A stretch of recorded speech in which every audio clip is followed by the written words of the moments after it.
हासिल करो ज्ञान में इतनी जल्दी आपके लिए मैं दूसरा वीडियो लेके आया हूँ। आज का वीडियो हमारे बायोलॉजी के topic crop production and management chapter पर है। आज हम इसको समझेंगे। तो सीधे से पहले देखते हैं एग्रीकल्चर, क्योंकि क्रॉप है। क्रॉप क्या होता है? एक लैंड पे एक ही तरह के बहुत सारे अगर पौधे लगाए जाते हैं तो उसे हमारी क्रॉप कहते हैं, और क्रॉप उगाने के तरीके को एग्रीकल्चर कहते हैं। अब agriculture it is derived from two Latin words. ये दो लैटिन भाषा के शब्दों से बना है। एक है एगर, दूसरा है कल्चरहा। एगर का मतलब होता है लैंड और फील्ड, मतलब जमीन। कल्चरा का मतलब होता है कल्टीवेशन, इसका मतलब खुदाई जुताई। तो इस तरह से एगर और कल्चरा का मीनिंग बिल्कुल प्लस हो गया। क्या हो गया? लैंड फील्ड, लैंड कल्टीवेशन, या फिर कह सकते हैं फील्ड कल्टीवेशन।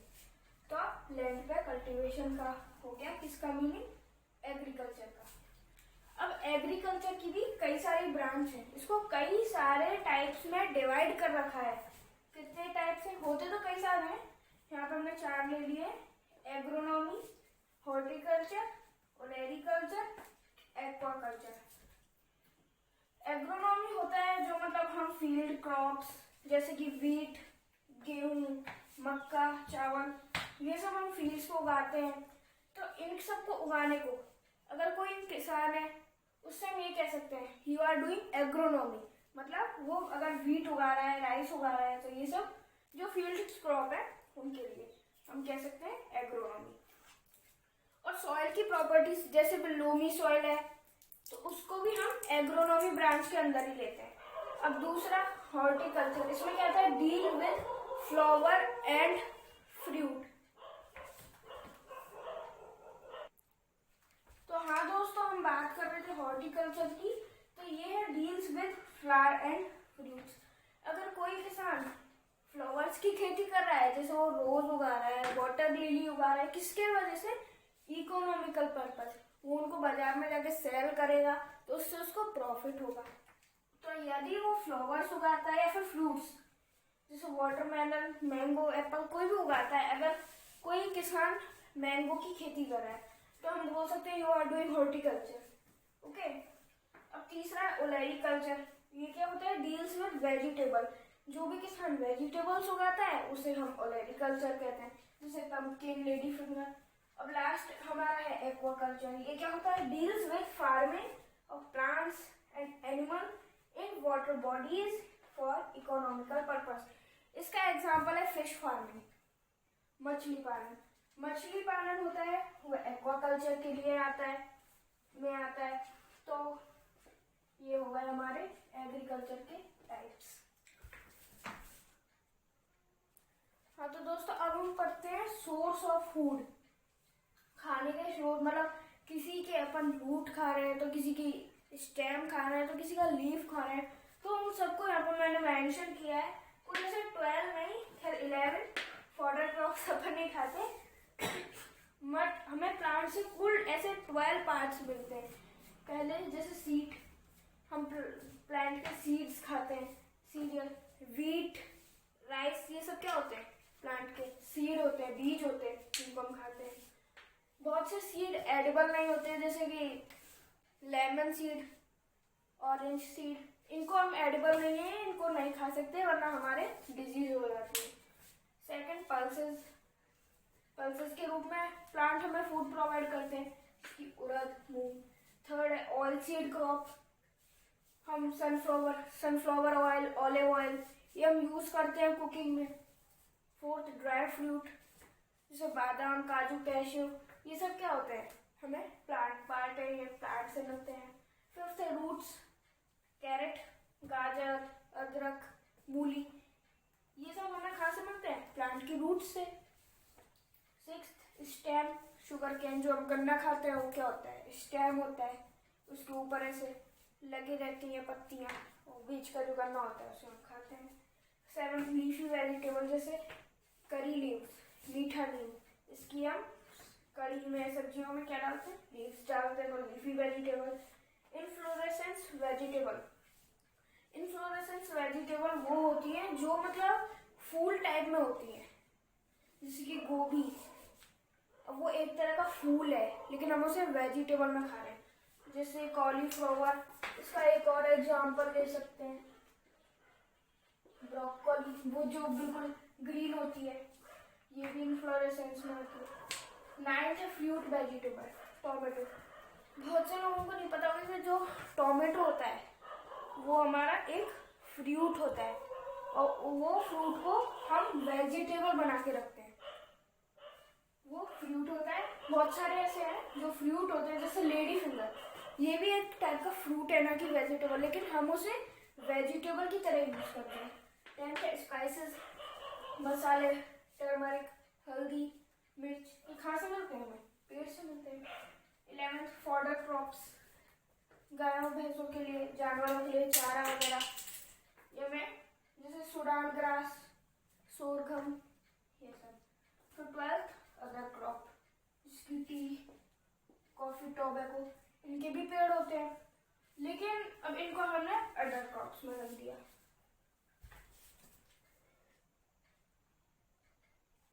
तो दोस्तों अब हम बात कर लेते हैं क्रॉप सीजन्स की, कि हर एक पर्टिकुलर क्रॉप को अपना खुद का मौसम चाहिए।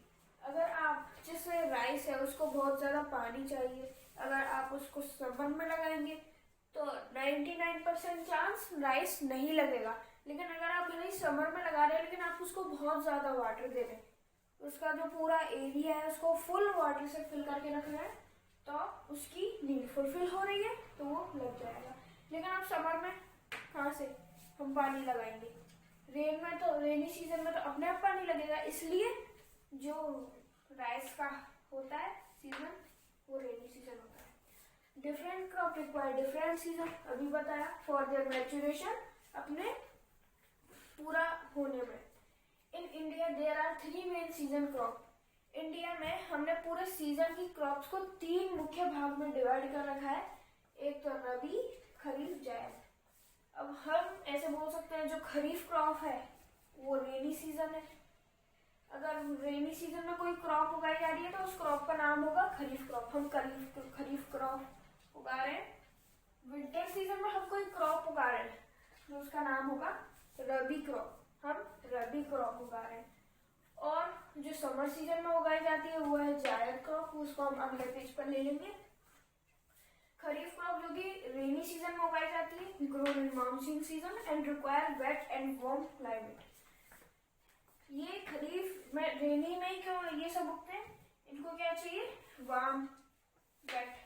रेनी में वेट तो हो ही जाता है, और जानते हैं रेन सीजन में क्या होता है, नीचे से ह्यूमिडिटी भर जाती है, उमस निकलती है, जिससे वेदर क्या हो जाता है? वेट हो जाता है।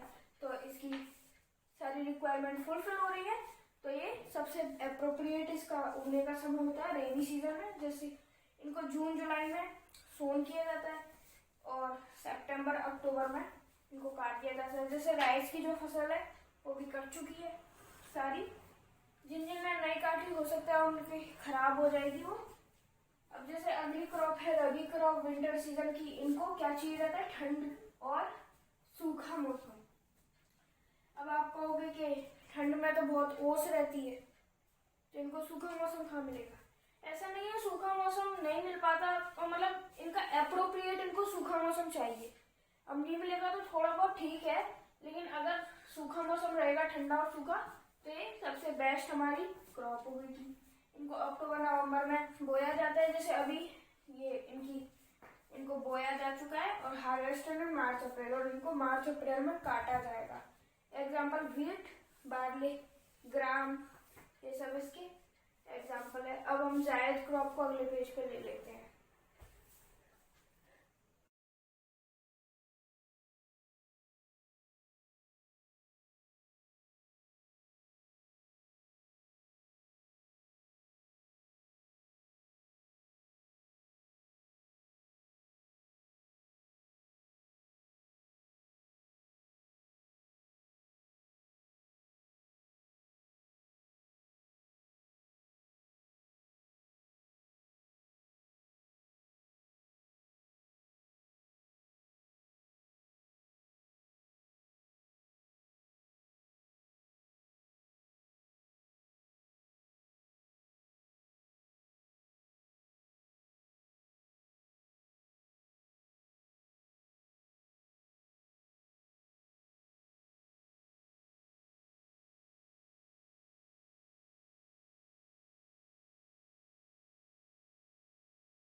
फ्रेंड्स अब हम कर लेते हैं जायद को, जो कि है समर सीजन की क्रॉप। इनको सीधी सी बात है, समर सीजन में उग रहा है तो वेट वेदर चाहिएगा, वार्म वेदर चाहिएगा। हालांकि वेट होता नहीं है, हमें पानी लगाना पड़ेगा, वरना हमारी सारी क्रॉप ही सूख जाएगी। बिना पानी कैसे जिएगी। सोन इन मार्च अप्रैल, मई मार्च अप्रैल, इनमें गर्मियाँ स्टार्ट हो जाती है हमारी बहुत तेज पड़ना, तो इनमें इनको बोया जाता है। हार्वेस्टेड इन जून, इनको जून में कटाई कर ली जाती है। क्यों? बरसात होगी, सारी क्रॉप हमारी खराब हो जाएगी। एग्जाम्पल है इनके सीजनल फ्रूट्स एंड वेजिटेबल, जो मतलब उस सीजन के फ्रूट है, जैसे गर्मियों के आम वगैरह जो भी फ्रूट्स हैं उनको, और उसी सीजन की वेजिटेबल्स को इस जायद में उगाया जाता है।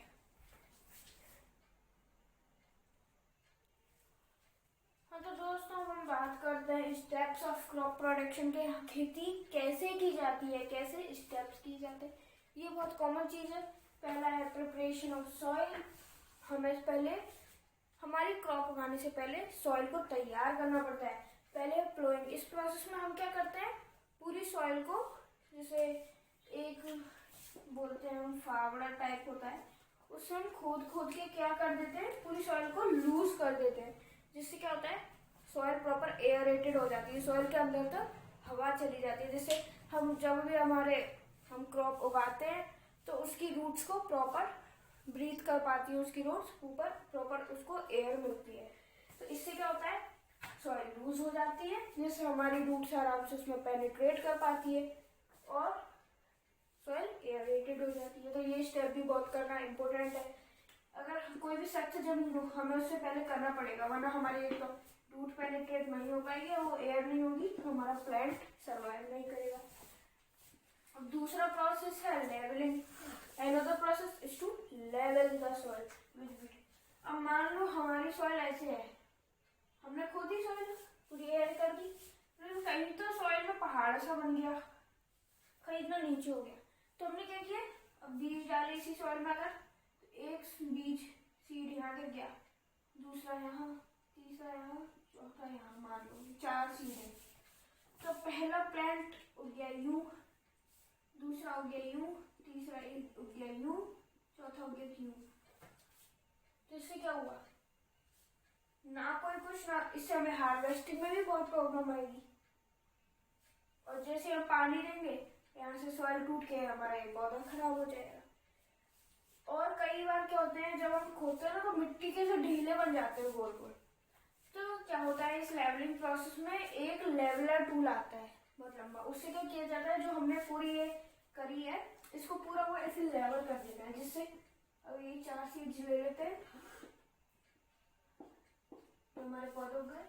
अब ये इनमें ना तो ये पानी से होगा ना कुछ, प्रॉपर उगेंगे, प्रॉपर यहाँ से इनकी हार्वेस्टिंग भी हो जाएगी, तो लेवलिंग और जो क्रम्स है वो आसानी से टूट जाएंगे। तो लेवलिंग प्रोसेस भी हमारा हमने देखा कितना इम्पोर्टेंट होता है। अब अगला है सोइंग। बीज बोना, planting of seed in soil is called sowing.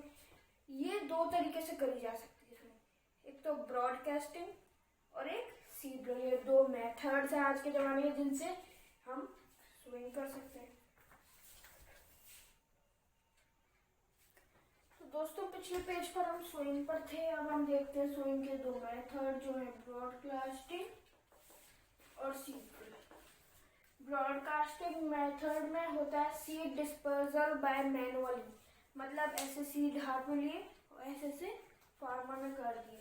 तो इससे क्या होता है, ज़्यादातर कई सारे सीड्स प्रॉपर डिस्टेंस पे, प्रॉपर डेप्थ पे नहीं जाते, और कई बार सारे सीड्स एक ही जगह गिरा दिए, तो बहुत सारे सीड्स में क्या हुआ, कंपटीशन हुआ, तो क्या हुआ, कोई भी पौधा नहीं हो पाया, बहुत गिने चुने अच्छे क्वालिटी का पौधा हो पाया। अब तो इसलिए ज़रूरी होना चाहिए कि जहाँ तक है, अब इसको क्या गरीब किसान करता है, जिसके पास ज़्यादा पैसा नहीं होता, वो सीड डिस्पर्सल हमेशा हाथों से निर्भर ही करता है।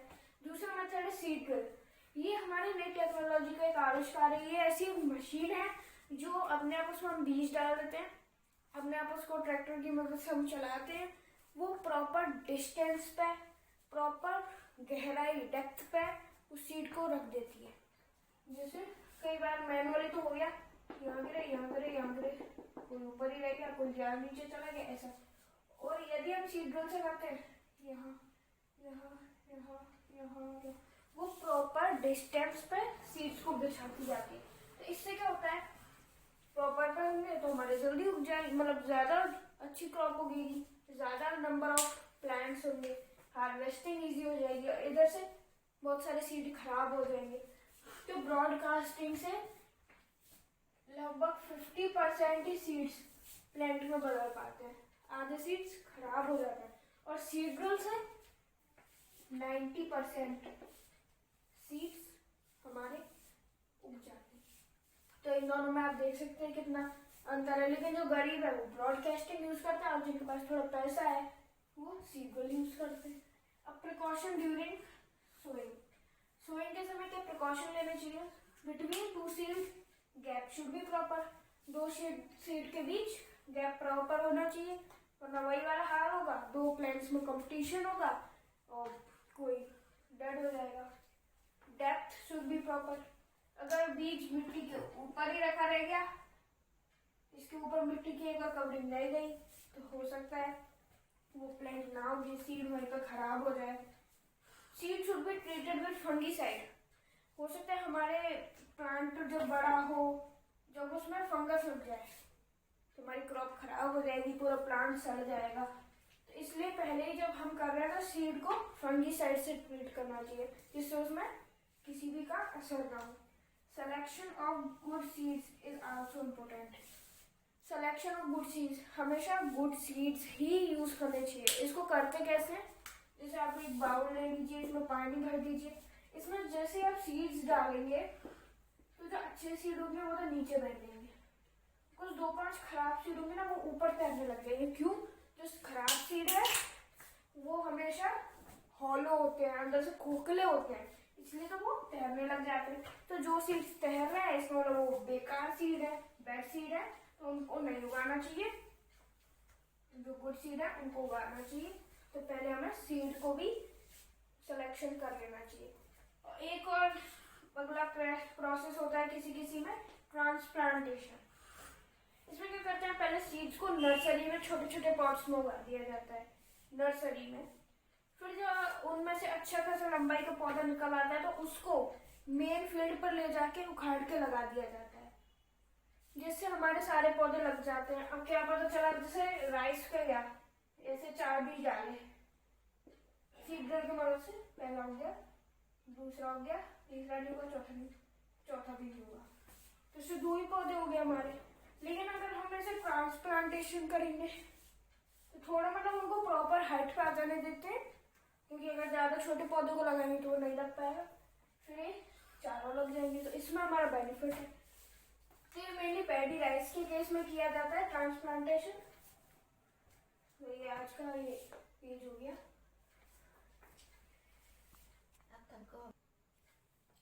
अब दोस्तों बात करते हैं, हमने सीड ग्रोथ भी कर दी है, हमारा थोड़ा प्लांट भी उगाया है, हम न्यूट्रिएंट मैनेजमेंट के उसको न्यूट्रिएंट भी सप्लाई करने पड़ेंगे। अब प्लांट को बिल्कुल अच्छी तरह सर्वाइव करने के लिए 40 न्यूट्रिएंट्स चाहिए होते हैं। अब लेकिन इनमें से 16 are very essential for plant, 16 nutrient तो चाहिए ही चाहिए इन 40 में से, बाकी के बचे 24 ना मिले तो प्लांट पे इतना खैर असर तो पड़ता है, प्लांट की ग्रोथ इतनी नहीं हो पाती, लेकिन इतना नहीं। लेकिन अगर इन 16 में से किसी की कमी रह जाती है तो प्लांट की ग्रोथ पर बहुत असर पड़ता है। We call this 16 nutrient as macro nutrient, हम इनको मैक्रो न्यूट्रिएंट बोलते हैं। नाम से पता चलता है मैक्रो न्यूट्रिएंट, मतलब ये 16 न्यूट्रिएंट प्लांट को ज्यादा क्वांटिटी में चाहिए, और बाकी के जो 24 न्यूट्रिएंट है वो उनको माइक्रो न्यूट्रिएंट, वो प्लांट को लेस क्वांटिटी में चाहिए। अब ये मैक्रो न्यूट्रिएंट है carbon, oxygen, hydrogen, phosphorus, potassium, nitrogen, calcium, magnesium, sulphur, iron, manganese, boron, zinc, copper, molybdenum, chlorine, ये सब चाहिए होते हैं प्लांट्स को 16। अब इनमें से आप सोचोगे हमने इन पर स्टार को लगाया, तो ये कार्बन, ऑक्सीजन और हाइड्रोजन ये तो प्लांट को मिल ही जाएगा, ये हमको सप्लाई करने की जरूरत नहीं है। लेकिन और ये जो सारे न्यूट्रिएंट्स है बाकी के बचे, ये सॉइल से प्लांट लेते हैं। लेकिन अगर हम देखें कि इस सॉइल में क्लोरीन की कमी है तो फर्टिलाइजर आते हैं वो इसीलिए आते हैं, इस क्लोरीन की कमी को पूरी करने के लिए। अब ये कैसे मिलेगा प्लांट को? देखो, कार्बन ऐसे मिल जाएगा, CO2 प्रेजेंट है। CO2 में क्या होता है? कार्बन होता है, नहीं होता? तो कार्बन तो हमको हवा से मिल ही जाएगा और हवा तो प्रेजेंट ही है, तो CO2 कार्बन वो मतलब C कार्बन तो हमें मिल जाएगा। O2 भी प्रेजेंट है तो ऑक्सीजन भी मिल जाएगा। हाइड्रोजन, अब आप बात करोगे हाइड्रोजन कैसे मिलेगा हवा में, तो हाइड्रोजन मिलता है H2O से, वाटर। H2O वाटर का फॉर्मूला है, इसमें H हाइड्रोजन रिप्रेजेंट करता है, तो हाइड्रोजन भी मिल गया। ऑक्सीजन कॉमन है, ऑक्सीजन वो यहाँ से भी ले सकता है, इसमें इससे ब्रेक डाउन करके भी ले सकता है, तो ऑक्सीजन भी मिल। ये तीनों हमको सप्लाई नहीं करने पड़े, लेकिन अगर किसी सॉइल में जैसे मान लो फास्फोरस की कमी हो तो हमें उसे दूर करना पड़ेगा।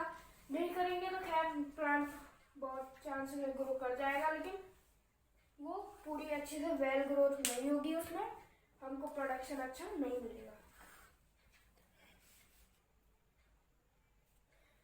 तो दोस्तों इतना हमने आज के वीडियो में पढ़ा। ये हमारा क्रॉप प्रोडक्शन चैप्टर का पार्ट 1 है। हम बाकी के 2 पार्ट्स भी लाएंगे इसी चैप्टर के जल्दी आपके सामने। Thanks for watching. और आप नए चैनल पर तो प्लीज़ चैनल को सब्सक्राइब करें। इस वीडियो को अच्छी लगी तो लाइक करें, ना लगी तो डिसलाइक करें। कमेंट करके बताएं आपको किस चैप्टर में डाउट है, हम उसी चैप्टर का वीडियो बनाएंगे। Thanks for watching.